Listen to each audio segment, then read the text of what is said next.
Sejam bem-vindos. Neste módulo, nós iremos conversar um pouquinho sobre comunicação e feedback. A importância da comunicação e do feedback na vida das pessoas e das organizações. Para iniciarmos esse assunto, gostaria de contar uma história que representa muito bem a importância da comunicação na vida das pessoas e das organizações. Vamos começar. Uma sábia e conhecida história árabe diz que, certa feita, um sultão sonhou que havia perdido todos os dentes.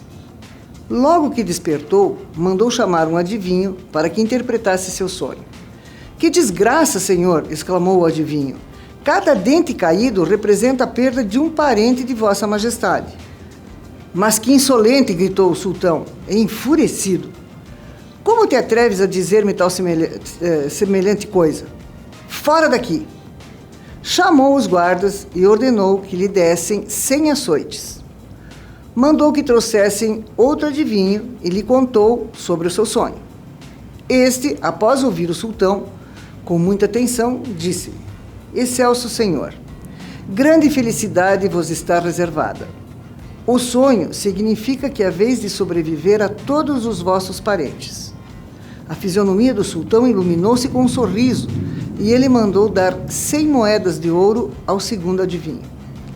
E quando este saía do palácio, um dos cortesãos lhe disse admirado: "Não é possível. A interpretação que você fez foi a mesma que o seu colega havia feito. Não entendo por que ao primeiro ele pagou com 100 açoites e a você com 100 moedas de ouro." "Lembra-te, meu amigo", respondeu o adivinho, "que tudo depende da maneira de dizer as coisas." É uma grande lição para que nós entendamos que um dos grandes desafios da humanidade é aprender a arte de comunicar-se. Da comunicação depende muitas vezes a felicidade ou a desgraça. Que a verdade deve ser dita em qualquer situação não resta a menor dúvida, mas a forma como ela é dita, como ela é comunicada, é que tem provocado, em alguns casos, grandes problemas. Essa história é de um autor desconhecido. Vamos trabalhar então com o processo de comunicação. Antes de falar do processo, eu gostaria de conceitualizar comunicação. É a ação, efeito ou meio de se comunicar através de um canal que leva a mensagem para ser compreendida pelo receptor.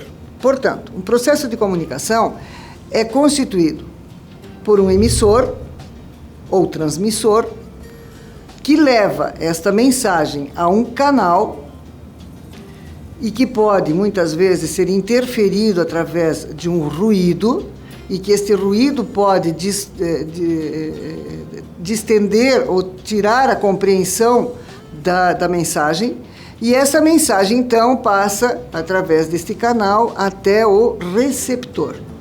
O receptor vai fazer a leitura desta mensagem e vai compreender de acordo com o seu nível de entendimento ou de interesse, e com isso ele vai dizer ao seu transmissor se efetivamente ele compreendeu esta mensagem ou não. E o que ele compreendeu desta mensagem? A isso nós chamamos de feedback, ou seja, é o retorno que o receptor passa ao transmissor daquilo que ele entendeu. E aí o transmissor vai dizer: "Não, realmente é isso mesmo, eu quis dizer desta maneira." Por quê? Porque a minha mensagem foi comunicada de forma clara, objetiva e completa. Foi recebida e foi compreendida pelo receptor. Portanto, eu sei que efetivamente o receptor compreendeu a mensagem levada até ele. Quando nós falamos em comunicação, nós podemos entender que nós podemos utilizar alguns canais que podem ser gestos, sinais luminosos, sonoros, rádio, telefone, televisão, computador. Hoje nós temos inúmeros canais de comunicação e que podemos utilizá-los para efetivar este processo de maneira eficaz. Acontece que muitas vezes nós escolhemos o canal errado ou o canal inadequado para transmitir determinado tipo de mensagem. Temos que entender que algumas mensagens precisam ser ditas pessoalmente, outras podem ser por telefone, outras podem ser por e-mail, mas temos que primeiro estudar qual o melhor canal de comunicação para que a pessoa possa receber esta mensagem de maneira fidedigna e que ela não tenha o menor ruído para não haver distorção ou que haja a menor distorção na compreensão desta mensagem. Os elementos do processo de comunicação, então, passam por alguns itens muito importantes. Quem está comunicando a quem? Portanto, o transmissor está comunicando uma mensagem. Quem é ele? Qual o seu tipo de personalidade? Qual é a linguagem que ele está usando? Que canal de comunicação ele utiliza ou utilizou para efetivar determinado tipo de mensagem e para repassar essa mensagem aos seus receptores? Qual é o conteúdo da comunicação? Esse conteúdo, ele é de interesse das pessoas que estão lá para ouvir, dos receptores, ou não? Quais as características interpessoais do transmissor e as relações interpessoais entre o transmissor e o receptor? Essas relações perpassam aí também pela sua personalidade, pela forma como se relaciona, pelo convívio que ele tem com esse receptor e que faz com que ele compreenda e consiga identificar melhor qual é o melhor canal de comunicação para ser melhor entendido e qual é a melhor linguagem utilizada para poder ser melhor entendido. Então, o contexto na qual a comunicação ocorre, em termos de estrutura organizacional, espaço físico e ambiente social, também é importante. Por quê? Porque nós vamos ver que muitas vezes a estrutura organizacional ela é tão sedimentada, ou seja, ela é tão verticalizada, que muitas vezes o processo de comunicação ele não se efetiva porque há muitas camadas para poder atingir o seu receptor. E quando chega lá a mensagem, já está totalmente distorcida, as pessoas compreendem e acabam distorcendo e acabam trazendo seu nível de compreensão dentro daquela mensagem que faz com que chegue até o receptor de maneira completamente diferente. Então, para que nós possamos ter uma comunicação eficaz, nós temos que levar em consideração alguns fatores que interferem na compreensão de todo o processo. O primeiro deles é o planejamento. Assim como se faz planejamento na vida ou dentro de qualquer atividade de trabalho, na comunicação também é importante. Ou seja, traçar objetivos. O que é que eu quero repassar? O que é que eu quero que a pessoa compreenda? Qual é o meu objetivo? O que eu quero que ela saia dali compreendendo, sabendo o que eu repassei a ela? E para isso, então, eu preciso organizar as minhas ideias, ou seja, sequencializar estas ideias de forma a ser claro, objetivo e me fazer entender pelo receptor. Segundo fator importante, escolha o método adequado, o canal de comunicação adequado. Ou seja, como é que eu vou efetivar este meu objetivo da comunicação que eu estipulei anteriormente? Através de telefone, através de e-mail, pessoalmente? Como? De que forma? Qual o canal que eu vou utilizar? Terceiro fator, prestar atenção na expressão corporal do outro. Portanto, notar seus gestos, seu olhar, sua expressão facial, porque muitas vezes a própria expressão corporal fala mais do que as palavras. Acompanhe comigo, vou lhe dar um exemplo. Quando eu passo por alguém com essa expressão corporal, utilizando essas palavras, me digam. Bom dia. O que vocês entenderam? Que o dia está bem? Está bom para mim? Ou que eu estou entediada? Que eu não estou nem com vontade de viver muito feliz neste dia?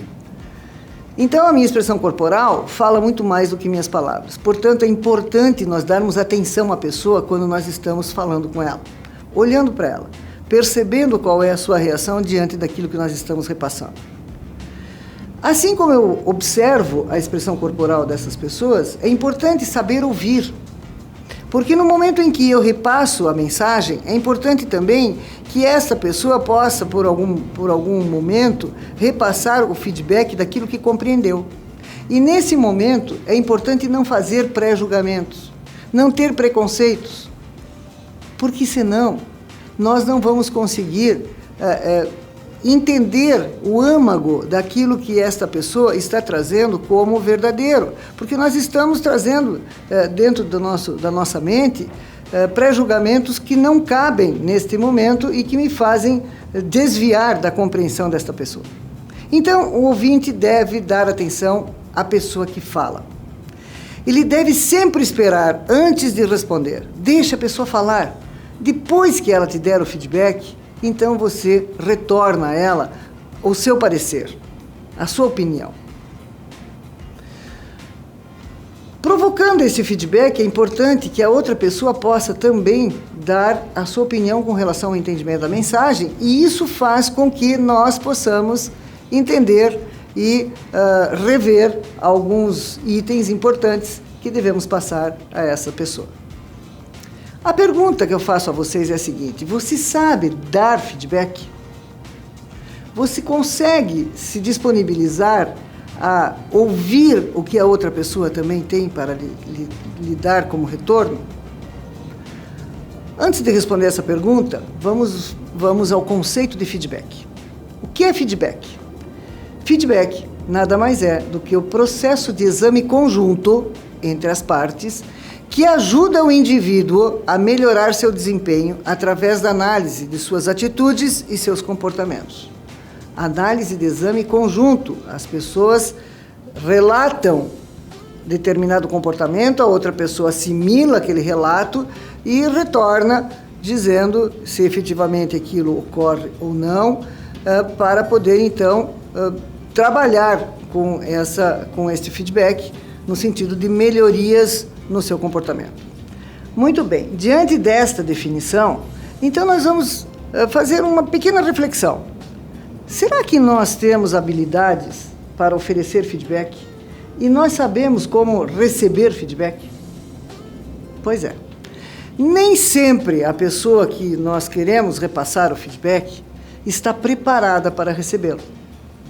E quando o recebe, a primeira reação que ela tem a qualquer feedback é a crítica, é a defesa. Ela se defende. Por quê? Porque qualquer feedback trabalha com crítica, mesmo e deve ser construtiva. Ainda assim, é uma crítica. E muitas vezes as pessoas não aceitam, portanto, se defendem. E quando elas não estão preparadas para receber esse feedback, a tendência é reagir de forma negativa. Portanto, vamos voltar um pouquinho para a nossa história lá do início. A forma de dizer as coisas faz muita diferença.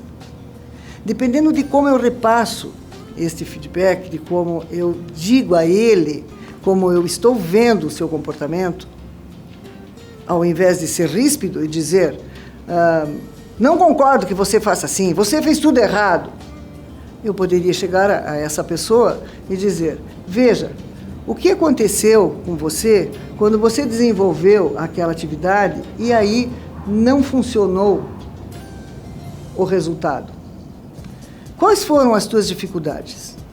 Por que você não fez da maneira como foi lhe ensinada?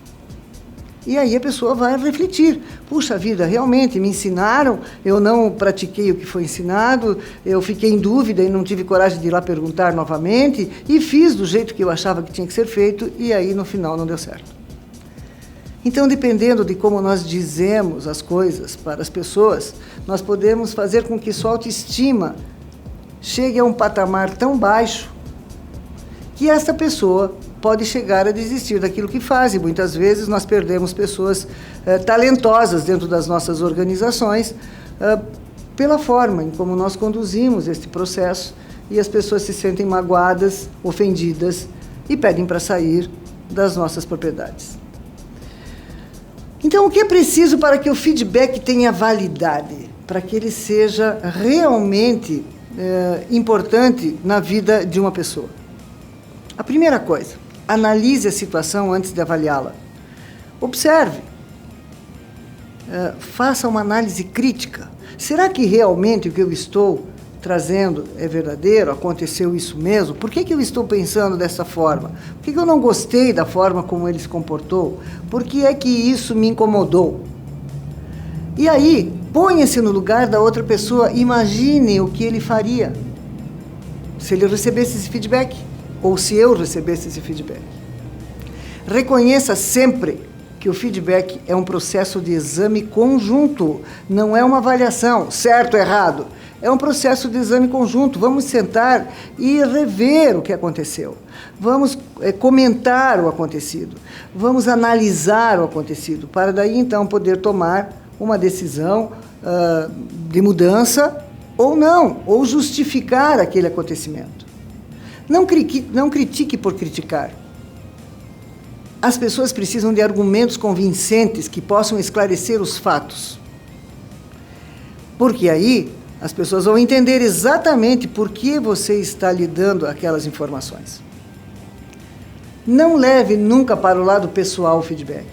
Deixe sempre muito claro que o que você está dizendo é para melhorar a performance profissional de cada elemento da sua equipe, para que ele sempre traga melhorias e que você possa ajudá-lo nesse processo. Quando nós oferecemos feedback, nós também temos que oferecer a nossa ajuda. Estou lhe trazendo uma informação, estou lhe trazendo uma situação. E posso lhe perguntar, você quer a minha ajuda? E se a pessoa sim aceitar, então nós podemos conversar a forma de como faremos isso. Bem, era isso que nós tínhamos hoje para trabalhar o feedback, comunicação e feedback. A importância desses dois elementos dentro da gestão de pessoas e que são fundamentais para o entendimento e para a tomada de decisões. Muito obrigada pela atenção e sucesso para todos.